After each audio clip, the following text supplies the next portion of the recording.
Le rideau s'ouvre sur un grand théâtre à New York, le théâtre d'Houdini, où Sir Conan Doyle, l'auteur de Sherlock Holmes, est venu faire une petite présentation, dit-il.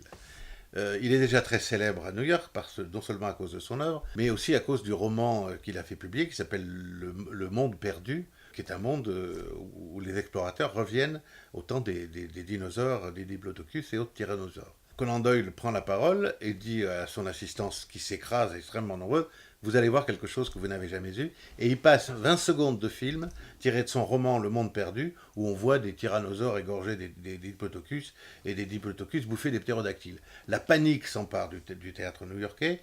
Tout le monde se demande par quelle magie Conan Doyle a fait ressurgir ces monstres.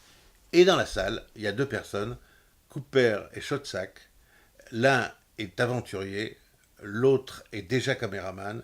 Et là, s'insinue dans leur tête le désir de faire 25 ans plus tard, en 1933, le fabuleux King Kong, le film qui a véritablement révolutionné le cinéma en amenant les premiers grands effets spéciaux et en amenant cette espèce d'épopée absolument magnifique.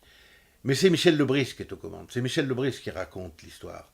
Et pour raconter l'histoire de Cooper et Schoedsack, il replonge avant la Première Guerre mondiale, à l'époque où les deux, Cooper et Schoedsack, se sont connus, et ils déclinent et ils déclinent et ils déclinent leur vie jusqu'à 1933. C'est absolument passionnant, vertigineux, et on apprend aussi beaucoup d'autres choses que comment s'est fabriqué King Kong.